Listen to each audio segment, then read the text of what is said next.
Welcome, everybody, to the Verts Podcast. I'm your host, as always, Sonny Weaver, alongside my man, Tout the Killer. How you doing, Tout? I'm pretty good. How about you?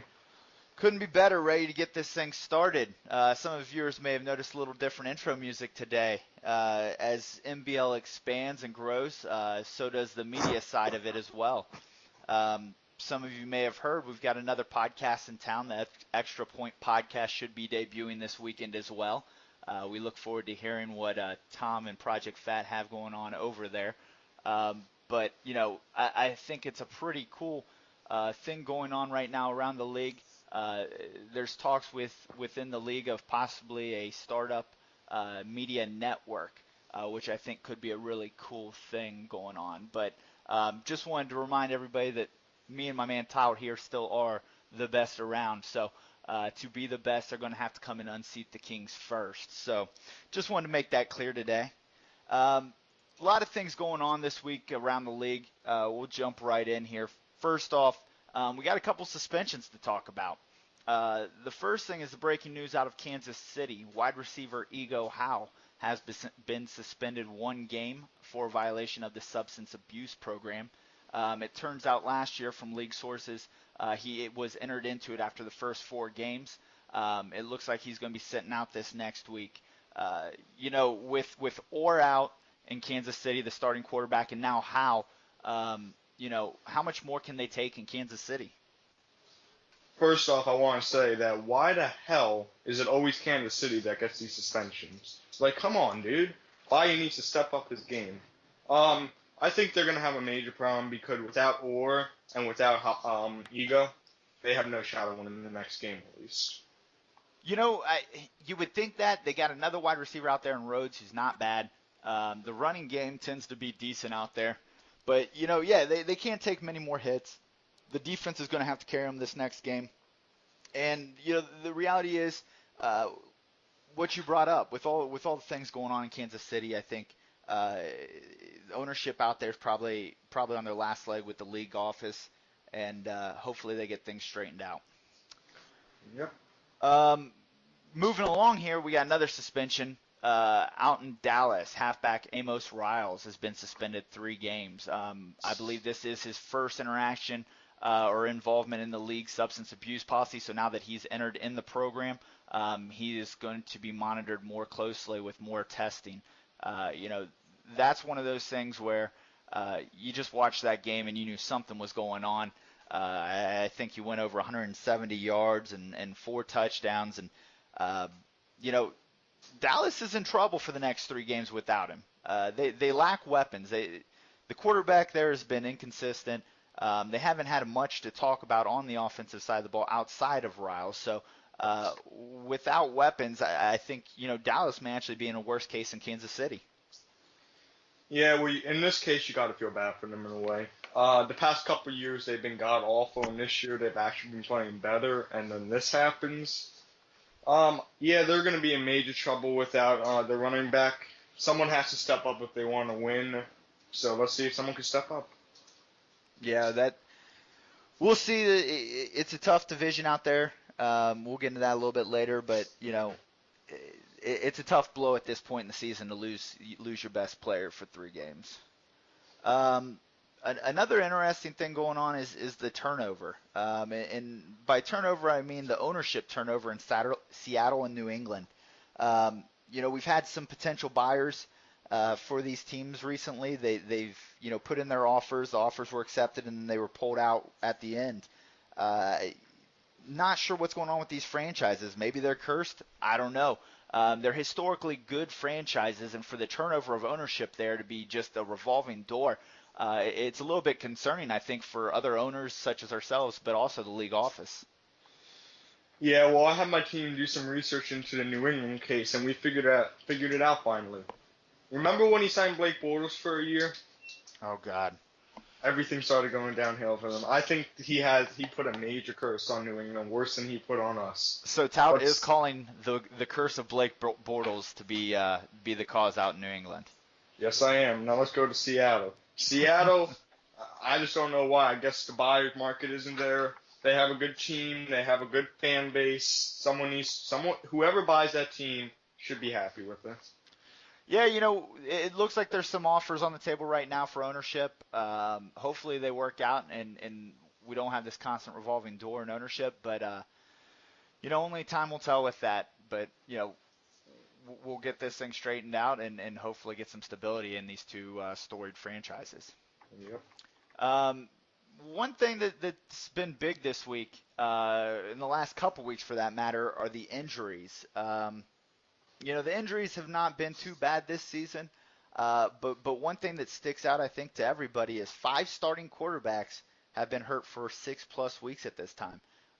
You got the Orr out in Kansas City, Patterson, I think, in Oakland, Bobby Mason in Baltimore. I think the Redskins quarterback just went down today, and there's one I'm forgetting.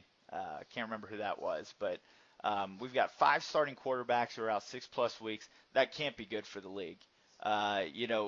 In a league where the fans are drawn to offense, to have 5 starting quarterbacks go down that quick, it's a little concerning. I wonder if teams will start looking to try to get their quarterbacks, a little more protection, maybe keeping guys in to help out, or maybe even just getting rid of the ball quicker, less deep routes, more quick routes. But I think the league's going to have to take a look at that here and try to figure out something with all these starting quarterbacks dropping. All right, come on, Sonny. What are they going to do? Put bubble wrap around the quarterbacks? It's actually a good thing in a way because the fans are now being exposed to other quarterbacks, and who knows, maybe one of those quarterbacks will be the next Tom Brady. It's a star-driven league, though. These backup and none quarterbacks, of them are stars. They're not going to sell. They're not going to sell jerseys, they'll tout. Most of those quarterbacks aren't going to sell jerseys either. They're not Aaron Rodgers. Oh well, Aaron Rodgers, he's not invincible either. They benched him in Green Bay, so. They benched him for poor performance in Green Bay, not good of injury. That's a whole nother topic. But something to think about on the side, though. 2 of those quarterbacks have been hurt in back-to-back weeks, broken collarbones by one Sonny Weaver's Cincinnati All right, Bengals. you don't have to brag about it. Just so everybody knows, you may want to bench your starting quarterback when you play the Bengals. I'm talking to the Browns for Week 5, just to keep them safe. It's just one game; it won't hurt. We can look into the bounty gate that's happening in Cincinnati right now. There's nothing going on out here. We don't have the money to pay for bounties. So looking ahead to the MVP race, it's way too early to really dive into it. But at the same time, Markel Ryan is just blowing up right now. In 3 games, he's gone for 405 yards, 5 TDs. He's on pace for 2,160 yards, which would be a single-season rushing record. The question is, can he keep this pace up? And the question is, if he keeps this pace up, will people start looking at him side-eyed and start wondering if there's some possible PED usage going on? Yeah, that was right. That's what I was about to say. I think he needs to be tested right now for PEDs. But you think everybody needs to be tested right now for PEDs? Hey, if they're not on Jacksonville, they need to be tested. Oh, God. Anyway, but yeah, at this rate, it looks like he's going to be the MVP. If he can keep up this production, he'll probably have one of the greatest seasons a running back could ever had.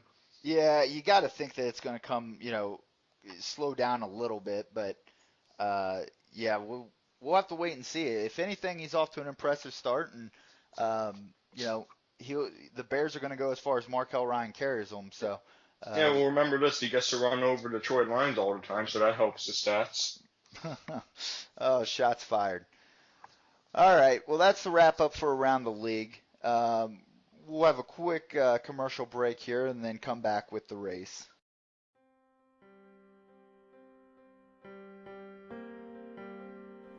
Rodgers still has it. Looking long. Hauls it in. What if I told you after a division title winning year and a Super Bowl loss that a former Green Bay Packer legend and Super Bowl champion would lose his job, never to regain it? NBL Films presents ESPN 30 for 30. Rodgers packs his bags.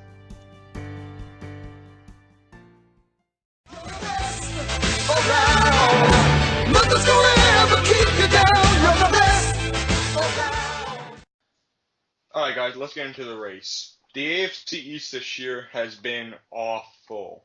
The same old story, 3 wins between the whole division, and big talk from the Dolphins not panning out like normal. Those were some big words we got last week here on the Verts Podcast by the Miami Dolphins about what was his prediction? 10-6, yeah. Yeah, 10-6. Well, Tal, What was my prediction? I think your prediction was what, 5-11? Yeah, except he won't even get to 5 at this Yeah, rate. you may have shot a little high on that. I did, I think so, and it's just good for me because I have his first round pick this year. So yeah, I mean, I'm just in heaven right now. Yeah, the division's struggling. Like we said, the constant turnover in New England's not helping. I got to think the Jets will eventually get it back together. They're still my pick to come out of that division.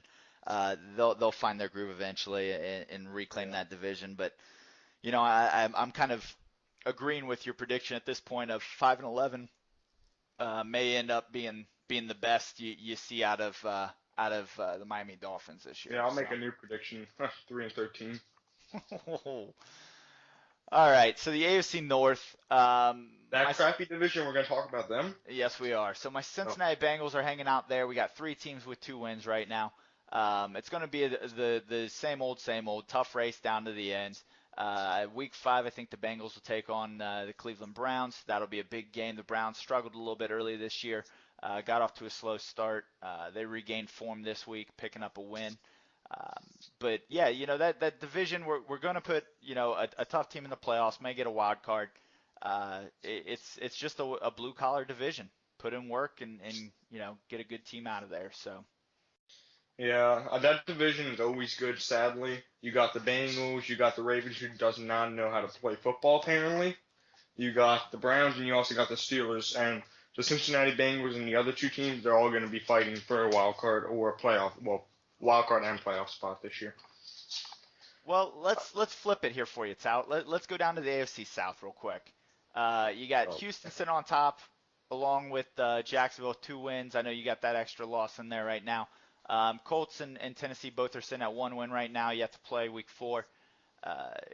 That's an interesting division. You're all separated by 1 game. I know it's still early, but you guys are going to cannibalize each other a little bit, beat each other up.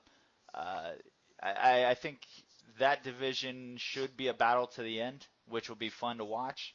But I think I'm taking Houston this year. Well, my division is always a battle to the end. Houston did get a lucky win over me, and we'll get the win over them next time we play. But never count out Ballers. He always lucks himself to a win normally. Wait, always lucks himself to a win normally. Yeah. That's like an oxymoron, I think. All right, you get the point. Shut up. Anyway, but yeah, I think it's gonna come down to week 17. Whoever can pull it off will maybe get a first round win maybe for once. Be nice. So the AFC West, Kansas City's back in business after the ownership had to leave last year for a while. They're 3-0. The House suspension, I think, may hurt them this week. 3-1. Maybe. Then you got the Chargers and Broncos right behind it, 2-1. I think that's going to be an interesting battle throughout the season. I know there's no love lost between ownerships there in San Diego and Denver. Oakland's pulling up the rear. Some unfortunate incidents the last couple weeks. Got blown out in Denver. Played the Bengals last week. Lost their starting quarterback for 6 weeks. They're going to struggle the rest of the year. The line is just in trouble, and they're a little bit of a mess in Oakland right now.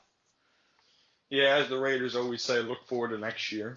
I think the Broncos are going to come in third in that division just because Freddie, the San Diego Chargers owner, and the Kansas City Chiefs are always going to be ahead of them. Kansas City might actually win the division this year just because they're 3-0 right now and they have the ability to lose 1 game without falling too far behind. And never count out San Diego, who's probably going to get a wild card this year as well. Yeah, it's that I hate to say it, but you may be seeing 2 wild cards coming out of the West again this year. But now with Johnny Manziel partying all night. Well, let's hope not. Why are you hoping not? That's better for you guys. Yeah, but I never want to see a guy get taken down for substance abuse. Even if it's the guy that fucked up the biggest overtime call in history? Maybe.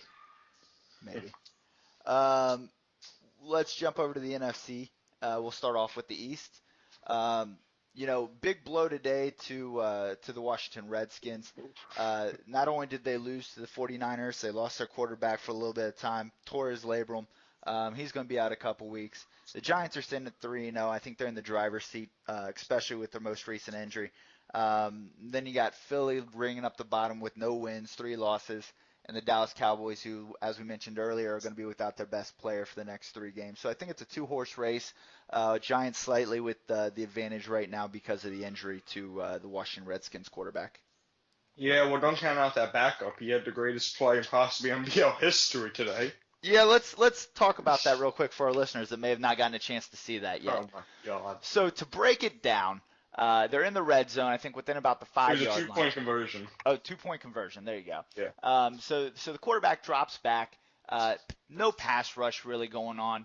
Wide open. He's standing. He's looking. He goes to take off, and he runs into the back of his own guy and trips and falls down. Well, when he falls down, he just lays there on his back with the ball. Well, it's still a live ball until somebody from the other team touches him. Nobody from the other team ever touches him. He stands back up and runs into the end zone. He looks around first, though. Yeah, it was a complete and total failure by the San Francisco 49er defense. I don't even know what to say. That's one that the coaches are going to be ripping their hair out for a long time.